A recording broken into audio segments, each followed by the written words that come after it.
Bonjour tout le monde, on se retrouve dans cette vidéo pour faire un point, plusieurs points. On va faire d'abord un point sur l'arrivée de l'hiver, donc un moment clé, un moment charnière dans la saison du bassin pour pouvoir rentrer dans une période froide et en sortir après sans trop de dégâts.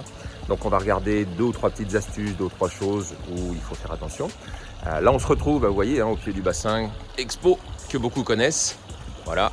On va également faire un point sur la sélection qui a commencé, bien sûr. Donc à la fin de la vidéo, je vais vous mettre en boucle ce qui a déjà été sélectionné.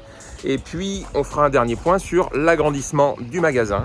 Donc ça, je pense que ça va être pour bientôt. Hein. J'espère que pour les portes ouvertes de fin d'année, quand les poissons seront là, on va pouvoir inaugurer ça ensemble. Voilà. Alors, donc pour ce qui est de l'hiver, on va aller vers le magasin. Alors, l'hiver, en tout cas, l'approche de l'hiver telle qu'on est en train de la faire en ce moment, elle nécessite quelques changements dans nos habitudes par rapport à la saison dernière. C'est-à-dire qu'on va moins nourrir et on ne va pas nourrir de la même façon.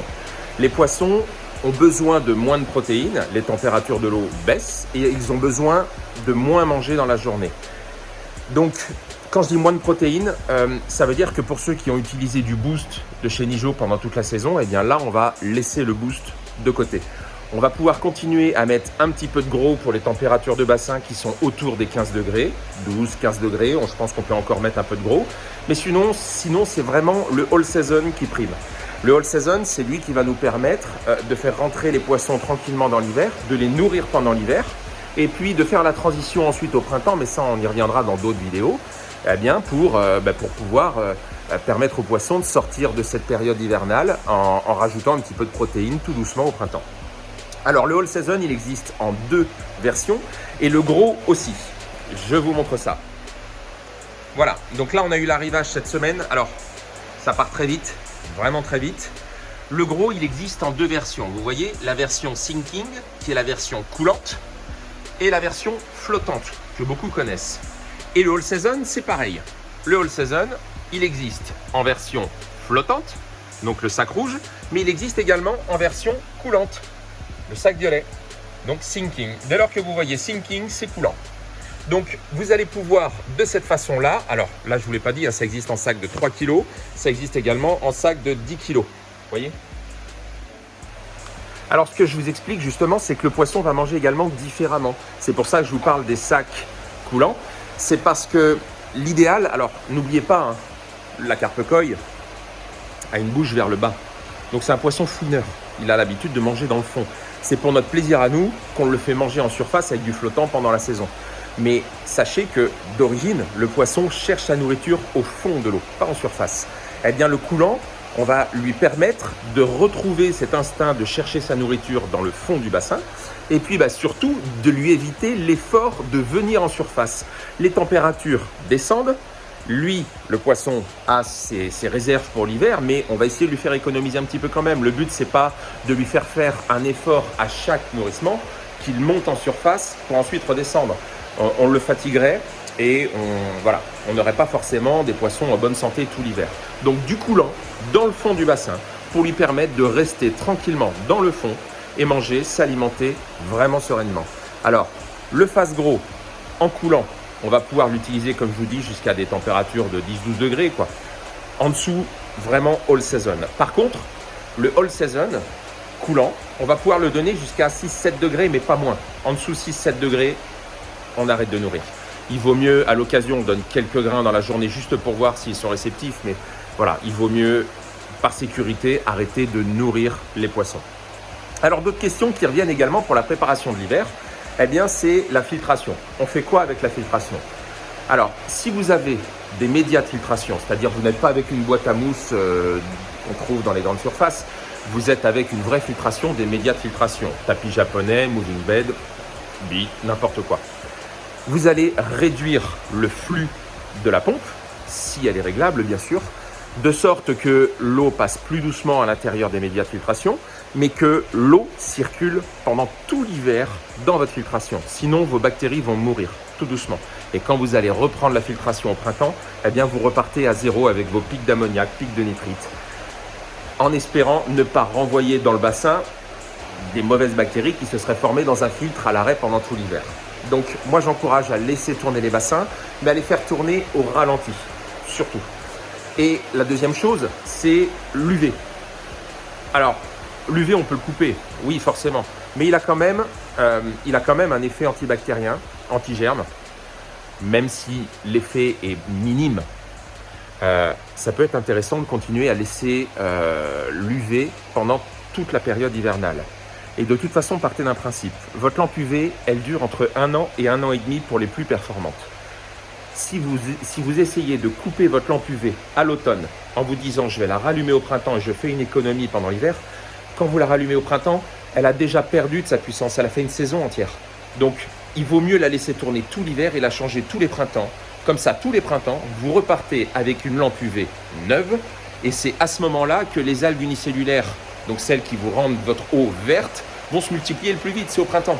Donc c'est là où votre lampe UV va être la plus efficace. Donc moi je vous encourage vraiment à essayer de ne pas éteindre votre UV et de le laisser tourner tout l'hiver, changer votre lampe en avril. Alors après, il y a également autre chose qu'on peut faire avec justement ces périodes hivernales qui s'approchent.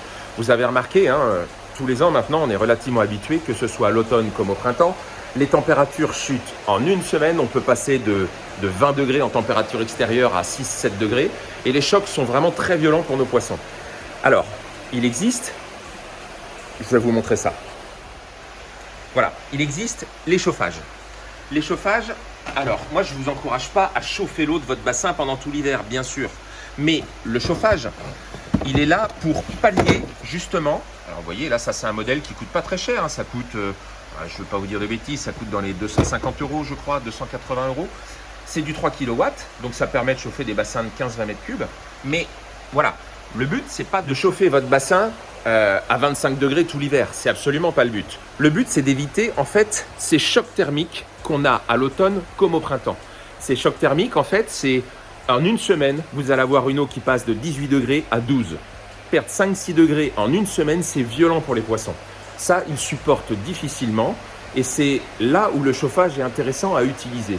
Quand vous savez par exemple que l'eau est à 18 et que dans la semaine, avec les températures annoncées, votre eau va dégringoler à 12 degrés, vous mettez votre chauffage en route à 18 et c'est vous-même qui allez réguler votre température à descendre progressivement pendant peut-être 2 semaines, 3 semaines, à descendre jusqu'à 12 degrés. Ça vous évite ces chocs thermiques d'un seul coup en quelques jours, voire certaines fois en quelques heures. Moi, j'ai vu l'an dernier, on est passé de 20 degrés à 5 degrés en une semaine. Et à l'intérieur du magasin, il y a des bassins qui étaient capables de perdre 5 degrés en une journée. Donc, c'est gigantesque. Et ça, les poissons n'aiment pas du tout. Donc, le chauffage, c'est une solution. Profitez également de la période hivernale pour sécuriser votre bassin, faire quelques modifications intéressantes. Alors, je n'ai pas parlé, bien sûr, de l'entretien à l'extérieur, l'entretien du bassin.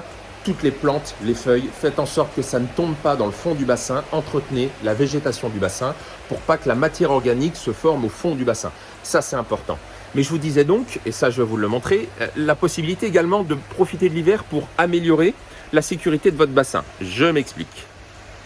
Bon, je suis désolé, c'est vraiment un petit peu le bordel dans le magasin tant qu'on n'a pas le nouveau. Alors, c'est quoi la sécurité du bassin? Par exemple, c'est un robinet automatique, comme la vidéo que je vous avais déjà montré, qui permet un remplissage automatique du bassin et qui évite les pertes d'eau conséquentes si on a une défaillance du système de filtration, par exemple. Mais c'est également, et ça c'est nouveau, vous voyez, ça c'est sur le site internet www.manucoil.com, vous allez pouvoir le retrouver. Il s'agit d'une sonde de vidage. En fait, cette sonde, vous la mettez au bord de votre bassin, hop, elle plonge dans l'eau. Alors, je ne sais pas si on peut en ouvrir une. Hop, regardez. Ça, vous mettez ça à plonger dans l'eau du bassin et vous mettez votre eau, imaginons, à cette hauteur-là. Et si vous avez une défaillance et que l'eau de votre bassin se vide, dès lors que l'eau ne fera plus contact entre les deux sondes, eh bien vous allez avoir un coupe-circuit. C'est-à-dire que votre pompe, que vous allez brancher sur la prise de courant qui est là, eh bien votre pompe va se couper immédiatement parce qu'elle vient de détecter, grâce à la sonde, une perte anormale du niveau d'eau de votre bassin. Donc ça, c'est le genre de choses que vous pouvez mettre en place pendant l'hiver et vous verrez que ça vous sauvera la mise, surtout pour ceux qui sont en pompage, eh bien ça vous sauvera la mise plus d'une fois. Alors après, pour préparer l'hiver, vous avez toujours, alors on le voit derrière moi, vous avez toujours les bactéries, forcément. dès lors que l'eau descend en température, il y a de moins en moins de bactéries. En tout cas, les bactéries se multiplient de moins en moins vite. Donc, il peut être intéressant dans les bassins qui n'ont pas trop de médias de filtration de pallier à un manque de bactéries en faisant un apport vous-même avec le biota, par exemple. Vous avez d'autres types de bactéries qui permettent, alors là, directement de fabriquer de la probiotique pour les poissons. Eh bien, c'est les bactéries lactiques. Donc là, on a le Nigio-Lacto-Remedy qui lui permet aux poissons d'avoir toujours un appétit et un transit qui fonctionne bien, quoi. Le poisson mange, digère bien, il assimile la totalité de ce que vous lui donnez et ça, c'est essentiel pour qu'il puisse préparer l'hiver. Alors maintenant, on va faire un petit saut rapide. Alors, je vous ai pas dit, bon, il reste vraiment pas beaucoup de poissons, mais pour ceux qui sont toujours à la recherche d'un poisson, eh bien, on a encore quelques poissons en promo. Je montre. Hop, hop, hop. Je vais faire de l'autre côté. Là, ils sont là pour faire un petit coucou.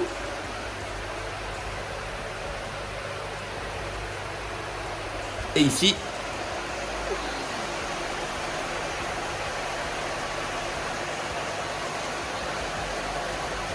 alors on a également les Tosaï, il reste des Tosaï. N'hésitez pas à m'appeler pour ceux qui veulent acheter des lots de Tosaï, on va faire partir ça à vraiment pas cher. Le but, c'est que les Tosaï soient vendus avant la fin de l'année. Alors il en reste pas beaucoup, mais il en reste un petit peu.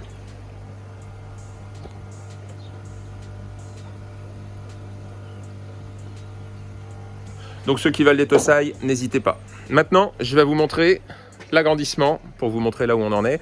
Donc c'est l'agrandissement du magasin, c'est-à-dire que toute la partie, attention, hop, toute la partie matériel, nourriture, va passer dans l'agrandissement. Hop, et voilà, c'est ici. Allez, je vous montre ça. Donc c'est en cours de finition, on a commencé le bardage, on a commencé le placo à l'intérieur, donc ça va faire une pièce d'environ 80 mètres carrés, dans laquelle on va mettre toute la partie magasin. Et puis derrière, là où est le magasin actuel, on va vous confectionner 2 nouveaux bassins pour les Nissaï. Et on va également modifier en fait toute cette zone-là de façon à avoir un peu plus de Tosaï au printemps prochain.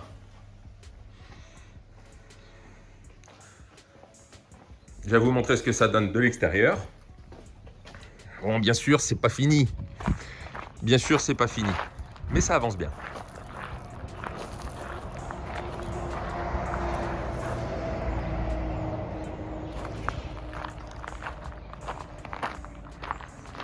Donc l'entrée se fera par ici. Hop.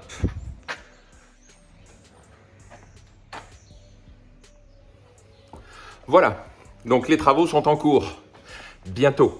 J'ai eu quelques petits problèmes de santé cette semaine, je n'ai pas pu avancer, mais ça va mieux. Donc là, maintenant, on va pouvoir avancer rapidement sur la fin des travaux.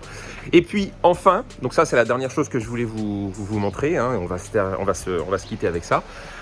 La sélection. Donc la sélection 2021, automne 2021 est commencée. On a commencé également à communiquer avec quelques bols qui sont vraiment très intéressants. Alors vous avez pu le constater, ça se vend relativement vite cette année. Donc n'hésitez pas à venir vers moi dès qu'un poisson vous intéresse, de façon à ce qu'au moins on puisse le réserver le temps que vous preniez une décision.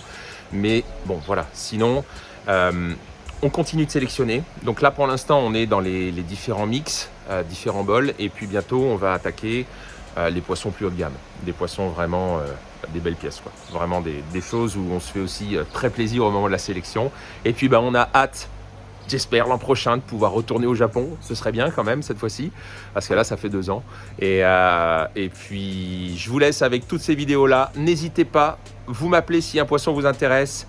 Vous envoyez un mail à l'adresse mail qui va s'afficher en bas. Vous allez voir sur le site internet www.monikoi.com.